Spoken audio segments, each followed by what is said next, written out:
please go to www.youtube.com/firebreathingrob, FIREBREATHINROB.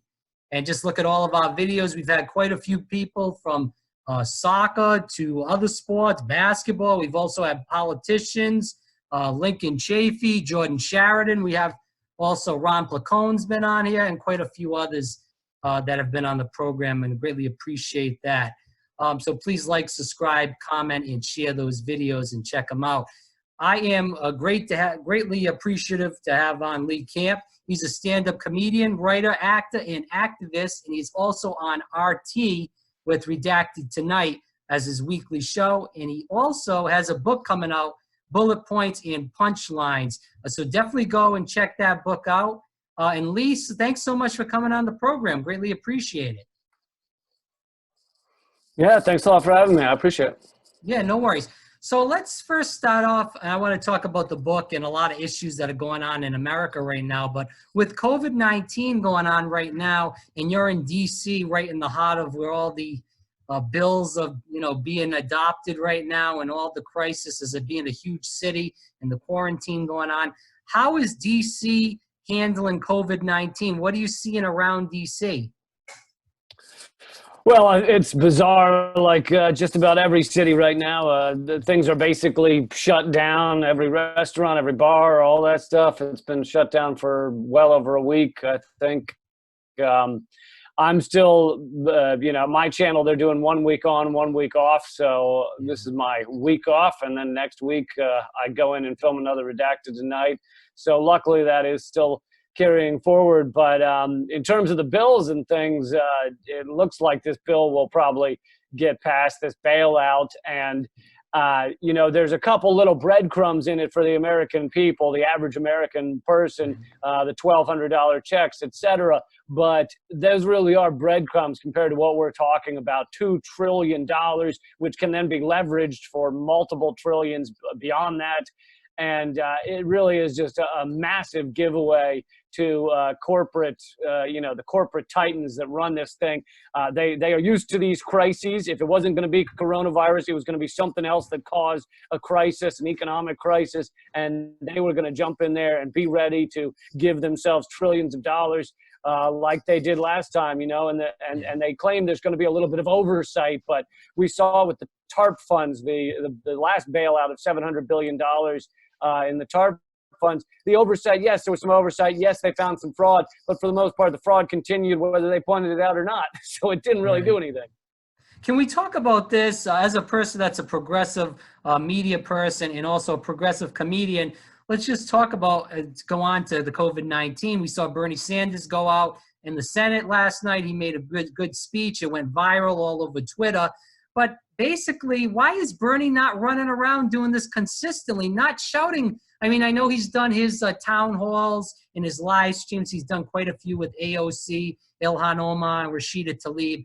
But he's not going out and yelling that this is socialism for the rich. This is socialism for the corporations, for the airline industries, and for all these other industries that are going to be bailed out. And the American people, as you said, it's just a couple of breadcrumbs, but nothing really. They act like $1,200 is some big thing. If you live in a big city such as where you're at, D.C., Los Angeles, New York, other big cities, Miami, Orlando, where I am, it's $1,200. If you make 70 grand, that's nothing. Because if you live in a well-off area like those places, that's not going to go anywhere. So why don't you think Bernie's not going around yelling about this from the top of his lungs? And another point about the $1,200 is, where are most Americans going to put that money? Probably towards their credit card bill, probably towards their auto loan, their student loan. So that money ends up back with the corporate titans anyway. I mean, that's where they're going to put it eventually anyway. But in terms of Bernie, I don't know. I can't really speak to what his plan is. We're seeing this thing rigged against him every time in myriad ways. Everything from media manipulation to voter suppression, polling places in Texas closed, people pushed to take provisional ballots in California, which are basically placebo ballots. They just make people think they voted when they didn't really. And then the exit polls, the unadulterated exit polls show that he's winning by more than these machines are revealing. He's not screaming about any of that stuff either. So, I can't speak to why Bernie makes certain choices. We've seen this again and again. He didn't really talk about the election fraud last time around. And I guess he thinks that he's more useful to getting these ideas forward if he doesn't question those things, or who knows. But I think you're absolutely right, though, that this is socialism for the rich, which is hilarious. These are the capitalist, supremes. These are the guys who run around touting how wonderful the free market is, how the invisible hand is going to guide everything. It's on the steering wheel, right? And then when the shit hits the fan, when the stuff's really coming down, all of a sudden they go running to the government and they say, give us socialism. We want socialism to save us. So yet again, we're watching massive, massive socialism try and prop up a late stage capitalistic system that is collapsing around us. Do you feel like this crisis with the healthcare issues that are going on, with the tests are limited, people are dying. We already hit over 1,000 in this country. It's not even the peak of it. It's going to get way worse than this. This country's going to go into a recession, maybe even a depression. We saw Steve Mnuchin come out the other day, 30% unemployment within maybe this year. So with all these things happening as they happened throughout this year, do you feel like this is going to kind of change a lot of the, and I hate to say this, but a lot of the older people that are more the boomers that are voting for Joe Biden, a lot of these people that are, in middle America voting for Donald Trump, saying, hey, Bernie, he had a point there. Maybe we did the wrong thing, and maybe we should vote for more progressives down the line. I don't know whether they'll do that, but I had said even before this crisis hit, I said the only thing that is going to allow Joe Biden to possibly beat Donald Trump is if there is some massive economic crisis, because people do often vote with their wallets. And because Biden is such a terrible candidate, got a terrible record, he's completely senile and unstable. Biden is such a horrific candidate, and the Democratic establishment have done everything to sideline an actual progressive voice, whether it be Tulsi Gabbard or Bernie Sanders. And they put forward Biden, who is a senile, doddering old man who can't handle a tough question without screaming at the person. And he doesn't seem to even know where he is half the time up there. His teeth are falling out, his eyeballs exploding. And that's their candidate that they put forward. And the only way he would ever beat Donald Trump is if the economic crisis is so extreme that people think he's going to bring something different because they're just desperate. But otherwise, and maybe we will see that. Maybe he's got a shot now that the entire economy is collapsing. But, and you mentioned the jobless numbers. Just today, we found out 3.3, or yesterday, 3.3 million new unemployment claims, which defeats the old record of like 690,000 in 1 week. It's just a crazy amount of unemployment. And these, these sociopaths that run these things, Steve Mnuchin and everything, say, oh, well, he said, those numbers don't mean anything. They're irrelevant. Yeah, they're not irrelevant, all right? They're not irrelevant to average Americans around the country who don't have a job and don't know where their next paycheck's going to come from. They might be irrelevant to you because you're a billionaire, but to your average person, they're not. And so, they've written these $1,200 checks, which in my opinion are just Donald Trump handing out checks saying, vote for me. Well, because I handed you a check. People will just remember that $1,200 check, but it's not enough. It's not going to prop up this completely collapsing system. What's not talked about is Steve Mnuchin kicked a lot of people out of their houses in the 2008 financial crisis, and he was the head of a big bank over in California. That's not talked about. But I want to move into this, and this is Lee Camp here on Fire Breathing Rob. He's got a new book out, Bullet Points and Punchlines. We're going to talk about that in a little bit. I want to talk about growing up for you. What got you into comedy? Yeah, I started, I grew up mainly in DC area, Richmond, Virginia also. And Mhm. I got into comedy when I was about 11, 12. I started writing and I didn't really think I'd ever perform. I kind of just viewed myself as a writer. But then I Right. started doing stand up in college and just kind of went from there. I moved to New York City immediately after college and spent 12 years in New York performing at, 3 shows a night, also touring the country, performing at colleges for years and years. And it slowly became more and more political. I wanted to talk about more and more what I felt were important things. That doesn't mean that there aren't comedians out there that are amazingly funny and don't talk about anything. That's not like a requirement of comedy, but it's the type of comedy I ultimately wanted to do. And as that grew and grew, I kind of thought I'd never end up with a TV show because most of everything I talk about is not allowed on our mainstream corporate airwaves. You can't be anti-war on any of our networks. You can't go at the corporations, at least not on a regular basis at any of our mainstream networks. So, I found this weird pigeonhole where you are allowed to say what you want, and it's kind of a freak accident. So I've had this show Redacted Tonight going for 6 years, and luckily it's done pretty well. It's been pretty popular, and I like you said, I hope people check out the book because it's my first book with a publisher and PM Press, and they're a little indie publisher, and they're suffering too. They're not only are they all their events and their kiosks and everything are all shut down, but on top of that, Amazon has said they're going to stop shipping indie bookstores because they want to focus on dealing with the crisis or whatever. So that means anyone ordering off of Amazon can't order indie or alternative titles. That means Wow. you got to go to the publisher. So I hope people look it up that way. Wow, that's pretty bad. I want to talk about this. We talked about Redacted tonight. You just did that. And on RT, I know Jimmy Dawes on there, Jesse Ventura. I've watched him on there quite a few times.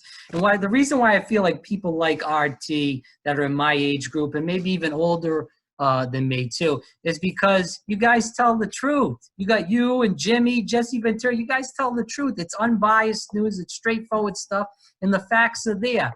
I know you did that comedy special a little while ago, Not Allowed in America, and you kind of made a notion to that. And the last thing that you talk about a lot of stuff that is not on American TV. We talk about all these war things. Chelsea Manning, it's all bad press about her. Julian Assange, there's nothing good about them. And I want to talk about them in a second. But to go around here and finish this question off, what do you feel with these people like Hillary Clinton and other neoliberal Democrats? They go and harass and say that RT is a puppet. They talk, we went through the whole Russia case. Oh, guys like you are on RT, Jimmy Dore and Jesse Ventura, they're Putin puppets. You guys are just talking the RT line. Yeah, well, the tactic of McCarthyism and red baiting has been around for decades, and it's usually used against leftists, anyone who's left of the pro-corporate little window of allowable thought on CNN. It was used against Martin Luther King. You can go back, and especially in his final years before he was killed, they were calling him a communist sympathizer and all that crap. So this is not a new tactic. This is an old playbook. Sadly, they can't. I don't know why. They have a lot of money. You think they could hire someone to come up with new plays. But no, they use the same old crap.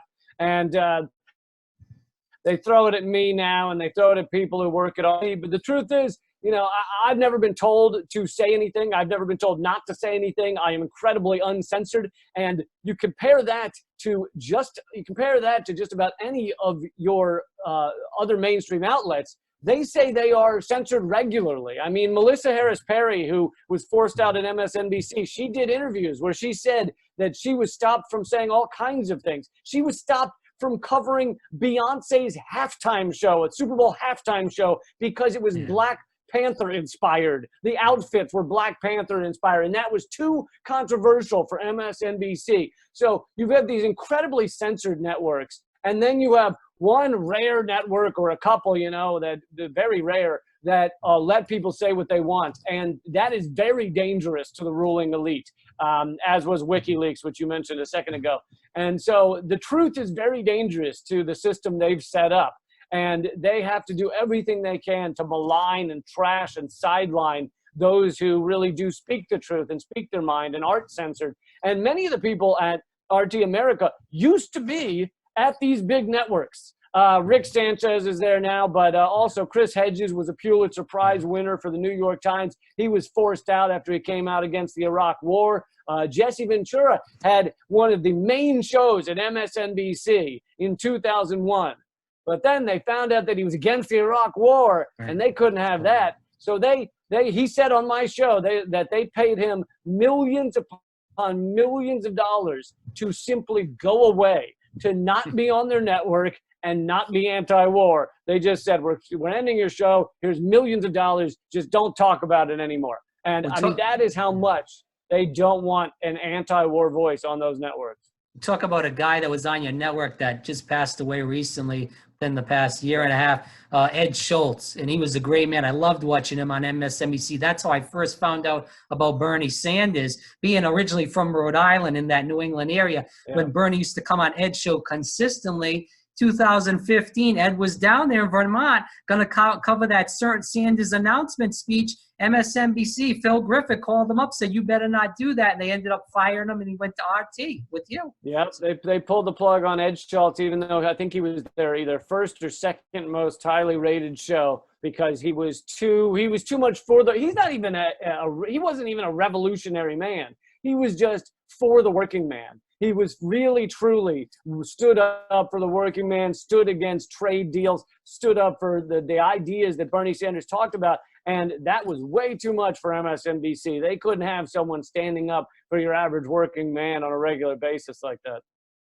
Lee Camp, Fire Breathing Rob, please subscribe. He's got a new book out called Bullet Points and Punchlines. Let's talk about that now. Lee, first of all, what made you want to write that book? Well, it's got a lot of columns in there about the stories that just aren't allowed on your mainstream networks, and you know, it's got a little comedy in there as well to make the medicine go down easier. And you know, some of those stories, it's just you hardly hear about them anywhere. The $21 trillion of unaccounted for adjustments at the Pentagon that, you know, there's been like one Forbes article about and one Rolling Stone article, but in general, it gets like no mention. And $21 trillion, an unimaginable amount of money, is unaccounted for at the Pentagon. And it should set everyone's hair on fire, but instead it's barely ever talked about. Your mainstream media, if they mention it, usually are just saying, oh, that's been debunked. But no, it hasn't been debunked, all right? And the Pentagon, when they're asked, why do you have $21 trillion of unaccounted for adjustments, they say, oh, those are, you know, financial discrepancies. No, they're not. No, you can't have $21 trillion of financial discrepancies. That's like saying I had sex with 100,000 wild aardvarks because I wasn't looking where I was walking. It doesn't make any sense. And they have no explanation for it. Another story that's in the book that is incredibly important now because of what we're seeing with coronavirus is 2 years ago, Goldman Sachs memo was leaked, an analyst note to their investors, their top investors, saying, don't invest in curing diseases because there's not enough profit in it. The profit is in treating diseases, so you can keep profiting for a long period of time. So they basically told their investors, these are high money, high power people, do not invest in curing diseases. And they literally said that the other problem is that if you cure a disease, then that person doesn't pass it on to other people. So, you know, you're cutting off your revenue stream there if we aren't passing diseases on to other people. So it really is, you know, considering that came out 2 years ago and now we're dealing with coronavirus, something we don't have a vaccine for, don't have a cure for. It really is an important thing for people to know that the biggest banks in the world are trying to fight against curing diseases. And anyway, those are the type of stories in the book. It's bullet points and punchlines. And if people want to, like I said, you can only get it now from the publisher. If people want to do that, it's at leecampbook.com. Okay, thank you for that. And just to talk about this and go right off your point, we talk about people saying about Medicare for all and healthcare for all. You look at the neoliberals and they say they want healthcare for everybody or they want affordable healthcare, but they don't go for Medicare for all. So it's kind of almost the same point you're talking about with what you said with the banks as far as that goes.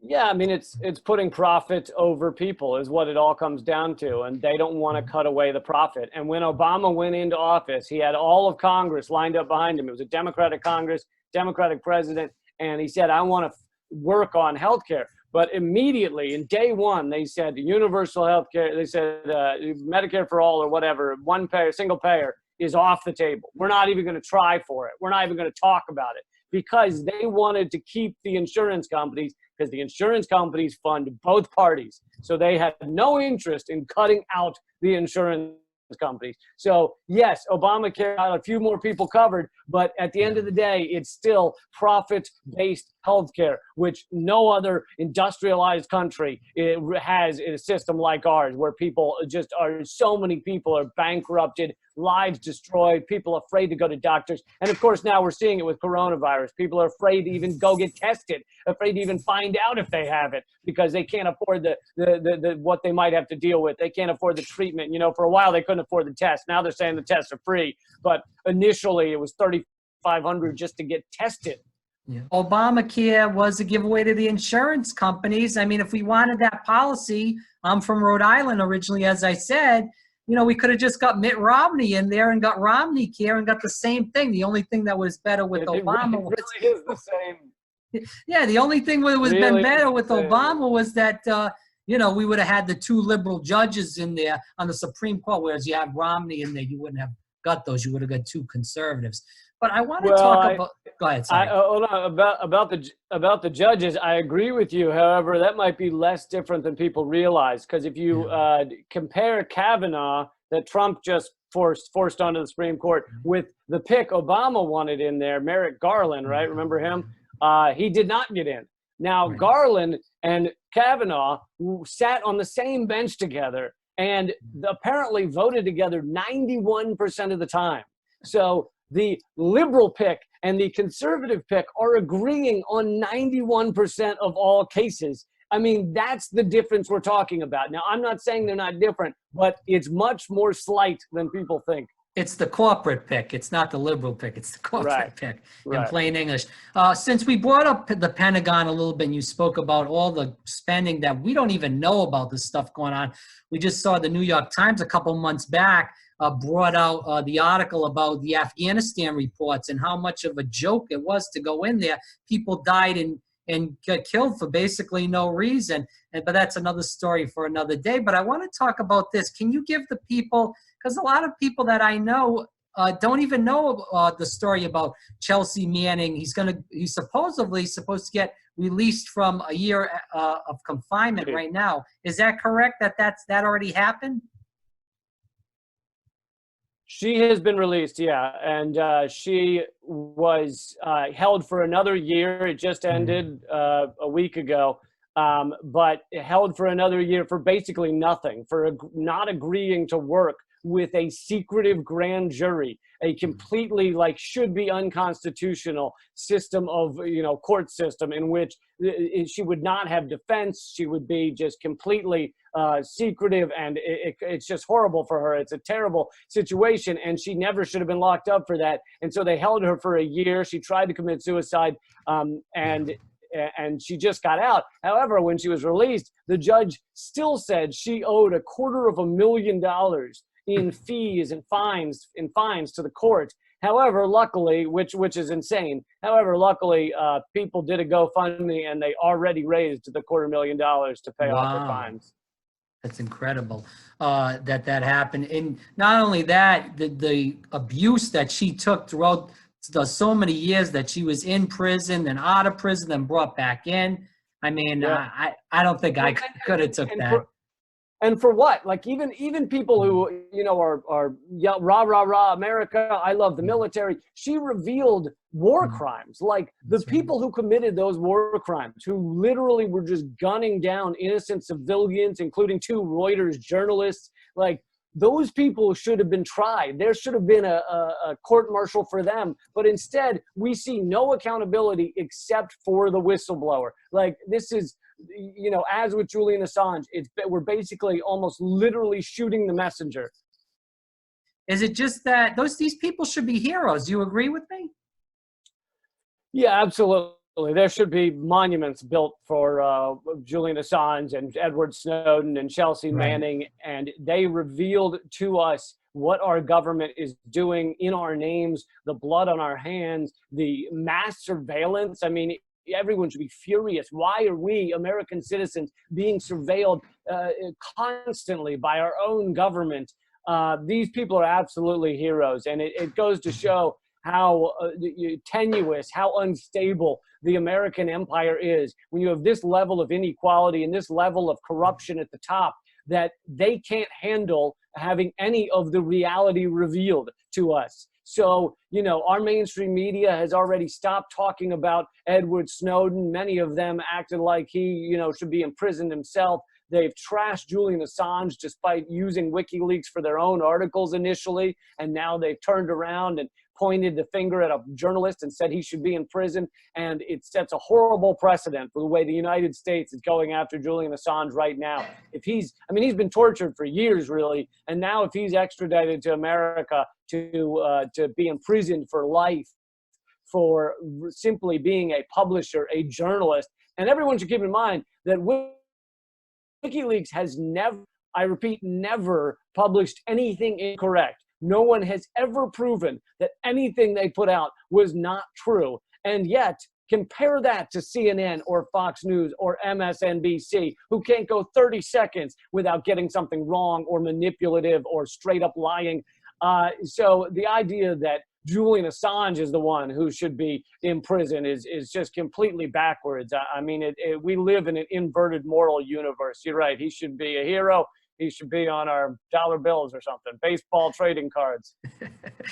Lee Camp from Redacted Tonight on RT America. New book out for Lee Camp, Bullet Points and Punchlines. Buy it on leecamp.net.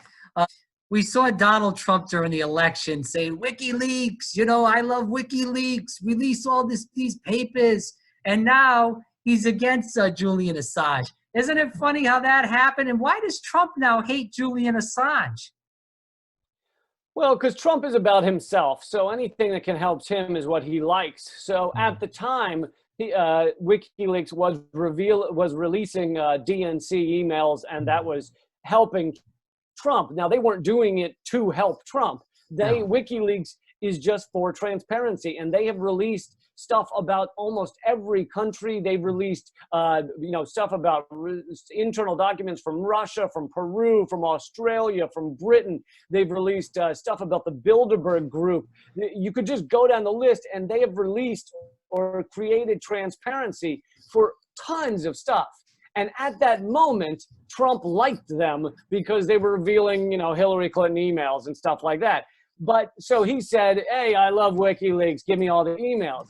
But in reality, once he became part of the U.S. government, once he became the top executive, all of a sudden he hates WikiLeaks because he hates the idea of it. The idea of WikiLeaks is transparency. The idea of WikiLeaks is we get to see what our elected government is doing around the world. And Trump doesn't want that at all. He wants everything secretive. He stopped doing, except for during the coronavirus, he stopped doing press briefings at all. I mean, he hadn't done one in a year or something. So he really does not want transparency. He wants secrecy. And so he hates the idea of WikiLeaks. In that moment, he liked WikiLeaks because they were revealing DNC emails.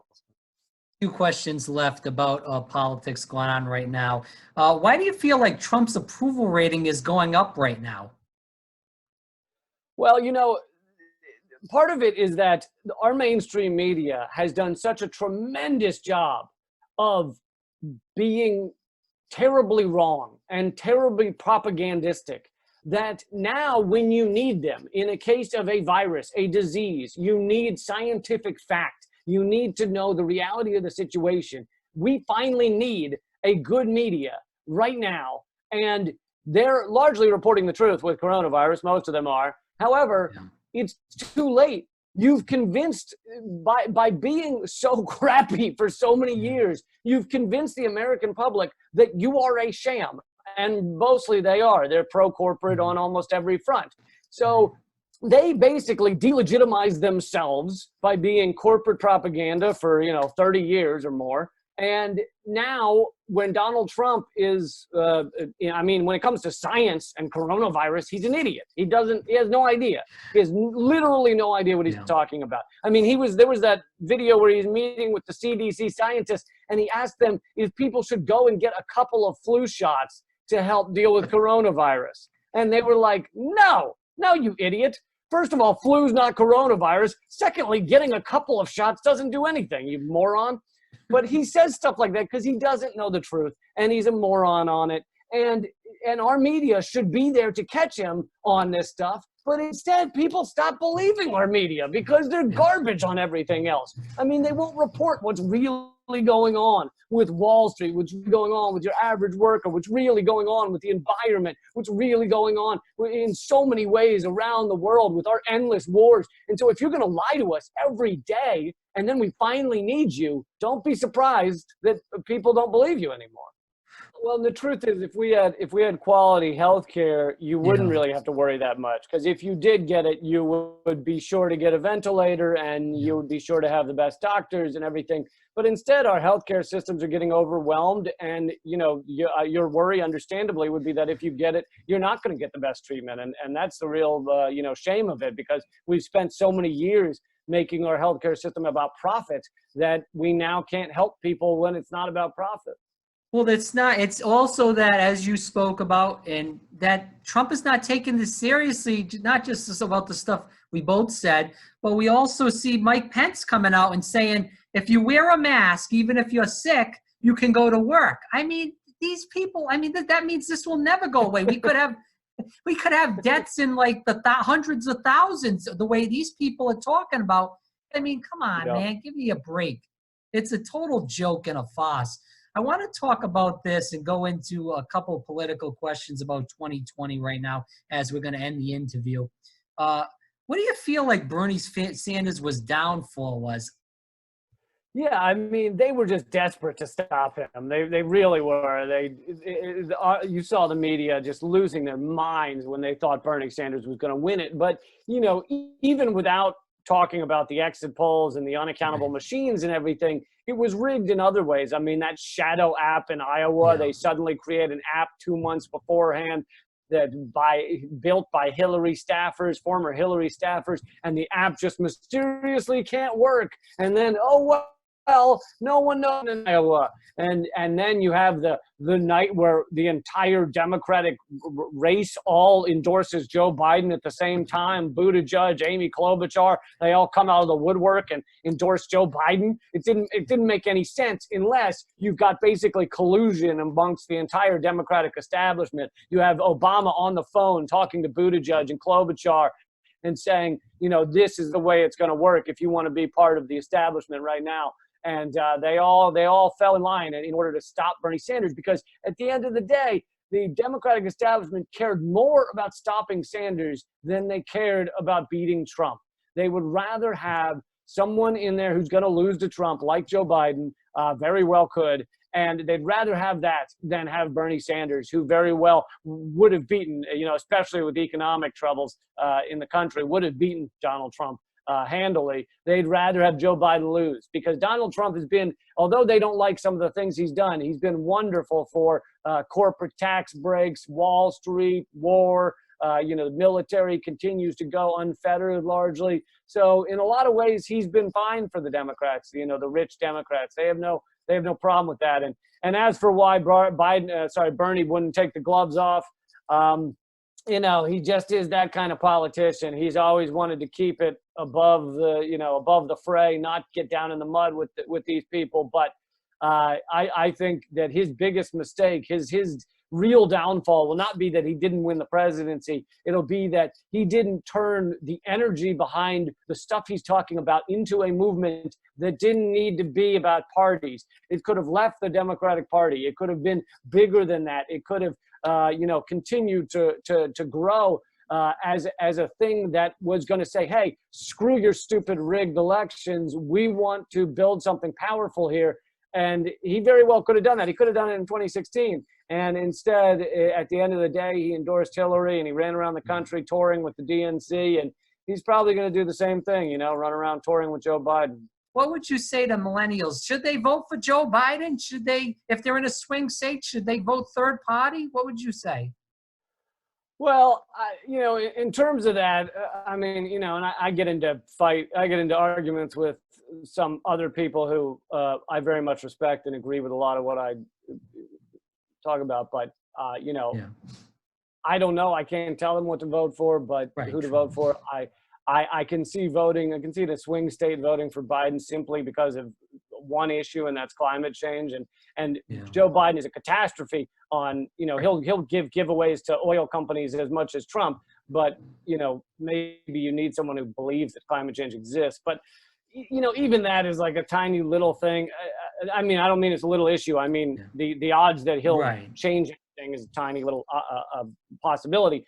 But beyond that, I think the bigger point is that so much of what we do to change our reality, to change the way our system is, needs to be beyond voting. Voting should be a tiny little thing of what you do. As the co-host of my podcast, Eleanor Goldfield, says, it's like voting should be like wiping your ass. It's just something you do. You don't, get excited afterwards. You don't run around saying, I did it, I changed the world, I wiped my ass. You just do it. So you should vote, but if you really want to create change, you need to do more. You need to do shows like you're doing right now. And, other people have different things that they get involved in, whether it's street protests or helping your neighbor. Right now, going up to your elderly neighbor, 6 feet apart, going up to your elderly neighbor and saying, hey, can I get some groceries for you or something like that? That could be the change that you're helping create in your community. There's so much that needs to be done that is not just in electoral politics. Because if you think that everything all hinges on electoral politics and one of these two corporate parties that we're quote unquote allowed to vote for, then you've already lost. Yeah, I hear you, and I agree with you. Two more questions. This country is ready for a yellow vest movement, and we saw you, and I know you were a part of Occupy Wall Street. Do you think this country is close to that with the pandemic?